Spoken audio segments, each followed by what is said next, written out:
Assalamualaikum warahmatullahi wabarakatuh. Bismillahirrahmanirrahim. Alhamdulillahirabbil alamin. Wassalatu wassalamu ala asrofil anbiya'i wal mursalin sayyidina wa maulana Muhammadin wa ala alihi wa sahbihi ajma'in, amma ba'd. Puji syukur marilah kita panjatkan atas kehadirat Allah Subhanahu wa taala yang telah memberikan rahmat serta hidayahnya sehingga kita masih dapat bertemu dengan bulan suci Ramadan tahun ini.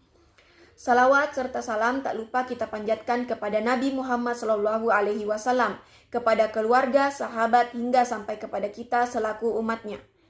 Di kesempatan kali ini, saya akan membacakan kultum singkat tentang keutamaan sholat tarwih di bulan suci Ramadan. Sholat tarwih merupakan salah satu amalan sunnah yang dijanjikan oleh Allah Subhanahu wa taala, kebaikan dan pahala berlimpah bagi mereka yang melaksanakannya secara sungguh-sungguh. Meski sebagai amalan sunnah, kebaikan dan pahala sholat tarwih tidak kalah besar dari amal wajib.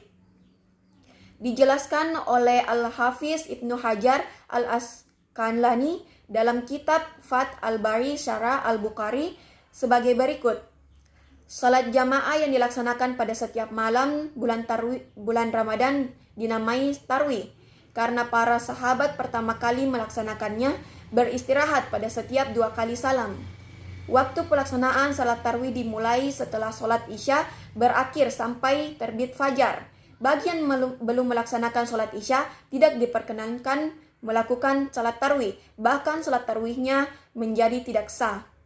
Hadis keutamaan sholat tarwih, ada 2 hadis yang masyhur berkaitan dengan keutamaan sholat tarwih. Yang pertama yaitu hadis yang diriwayatkan dari Abu Hurairah bahwa Rasulullah SAW pernah bersabda, barang siapa melakukan qiyam Ramadan karena iman dan mencari pahala, maka dosa-dosanya yang telah lalu akan diampuni. Hadis riwayat Bukhari dan Muslim. Hadis kedua yaitu siapa saja yang ikut salat tarwih berjamaah bersama imam sampai selesai, maka untuknya itu dicatat seperti salat semalam suntuk. Hadis riwayat Abu Daud dan Tirmidzi.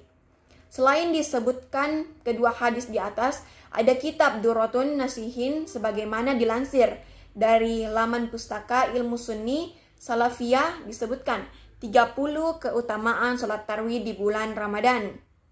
Adapun 30 keutamaan sholat tarwih di bulan Ramadan, malam pertama yaitu keluarnya dosa-dosa orang mukmin. Diriwayatkan dari Ali bin Abi Thalib radhiyallahu anhu bahwa sesungguhnya Ali berkata, Nabi SAW ditanya tentang keutamaan tarwih di bulan Ramadan, maka Nabi SAW menjawab, pada malam pertama keluarlah dosa orang mukmin yang melakukan tarwih, sebagaimana ibunya melahirkan ia di dunia. Malam kedua diampuni dosa kedua orang tua. Pada malam yang kedua, orang yang sholat tarwih akan diampuni dosanya dan dosa kedua orang tuanya jika keduanya mukmin. Malam ketiga diampuni Allah. Pada malam yang ketiga, malaikat di bawah arasy berseru mulailah melakukan amal kebaikan. Sholat tarwih, maka Allah akan mengampuni dosamu. Malam keempat, berpahala seperti membaca Al-Quran. Pada malam yang keempat, bagi yang melakukan tarwih dapat pahala sebagaimana pahala orang yang membaca kitab Taurat, Injil, Zabur, dan Al-Quran. Malam kelima, pahala seperti salat di Masjidil Haram. Pada malam yang kelima, Allah memberikan pahala bagi orang yang tarwih sebagaimana pahala orang yang salat di Masjidil Haram, Masjidil Nabawi, Madinah, dan Masjidil Aqsa. Malam keenam, pahala tawaf. Pada malam yang keenam, Allah memberikan pahala pada yang bertarwih sebagaimana pahalanya orang yang tawaf di Baitul Makmur dan setiap batu dan tanah memintakan ampun padanya. Malam ketujuh, ditolong dari serangan jahat. Pada malam yang ketujuh yang melakukan tarwih seakan-akan menemui zaman Nabi Musa alaihissalam dan menolongnya dari serangan Fir'aun dan Haman. Pada malam ke-8 dapat anugerah. Pada malam yang ke-8 Allah akan memberikan anugerah sebagaimana anugerah yang diberikan pada Nabi Ibrahim alaihissalam. Malam ke-9, ibadahnya seperti para nabi. Pada malam yang ke-9, seolah-olah orang yang tarwi beribadah pada Allah sebagaimana ibadahnya para nabi. Malam ke-10, diberi rezeki dunia dan akhirat.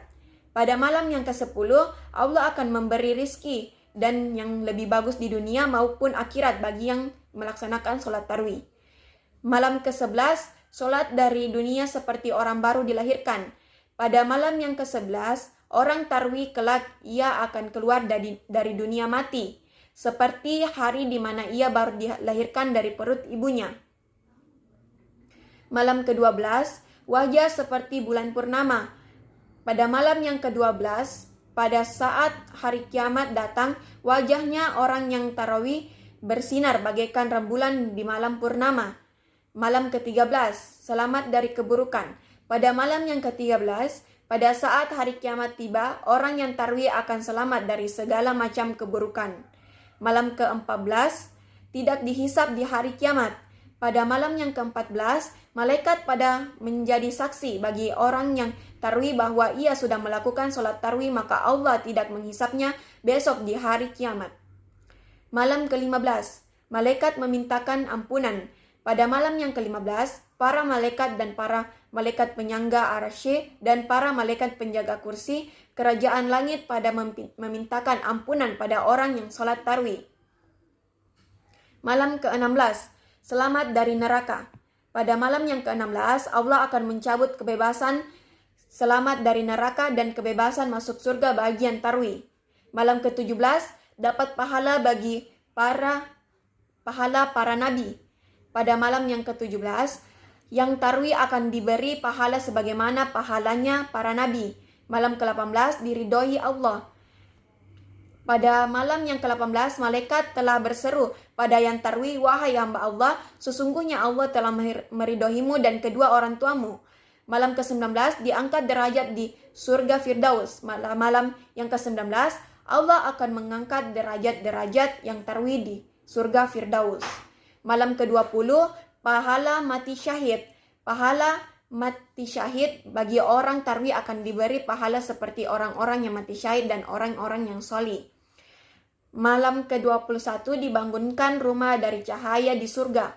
Pada malam yang ke-21, Allah akan membangunkan rumah di surga yang terbuat dari cahaya untuk orang yang tarwi. Malam ke-22, selamat dari kesusahan di hari akhir. Pada malam yang ke-22, di hari kiamat tiba, maka yang tarwi akan selamat dari segala bentuk kesusahan dan kebingungan. Malam ke-23, dibangunkan kota di surga. Pada malam yang ke-23, Allah akan membangunkan kota di dalam surga bagi mereka yang sholat tarwi. Malam ke-24, doa akan dikabulkan.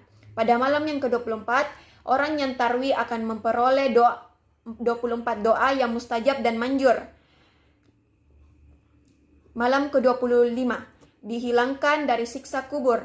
Pada malam yang ke-25, Allah akan menghilangkan siksa kubur dari orang yang sholat tarwi.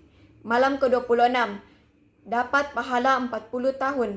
Pada malam yang ke-26, Allah meningkatkan baginya pahala selama 40 tahun. Malam ke-27, dimudahkan lewat Siratal Mustaqim. Pada malam yang ke-27, di hari kiamat dia melewati jembatan Siratal Mustaqim dengan mudah lagi, lebih cepat laksana halilintar menyambar. Malam ke-28, diangkat 1000 derajat. Pada malam yang ke-28, Allah mengangkat 1000 derajat baginya di dalam surga. Malam ke-29, pahala 1000 ibadah haji. Pada malam yang ke-29, Allah memberikan kepadanya pahala 1000 ibadah haji yang diterima. Malam ke-30, balasan surga. Pada malam yang ke-30, Allah berfirman, makanlah buah-buahan surga, mandilah dengan air salsabil, dan minumlah dari telaga Kausar. Aku dan Tuhanmu, dan engkau dan hambaku. Barang siapa yang ikut melaksanakan salat tarawih berjamaah bersama imam sampai selesai, maka baginya akan dicatat seperti salat semalam penuh. Hadis riwayat Abu Daud dan Tirmizi. Demikianlah kuntum singkat yang dapat saya sampaikan. Segala manfaat dan pengetahuan semua datangnya dari Allah. Sementara jika ada salah ucap atau perbuatan itu datangnya dari saya. Mohon maaf atas segala kekurangan. Rabbana atina fid dunya hasanah wa fil akhirati hasanah wa qina azabannar. Wassalamualaikum warahmatullahi wabarakatuh.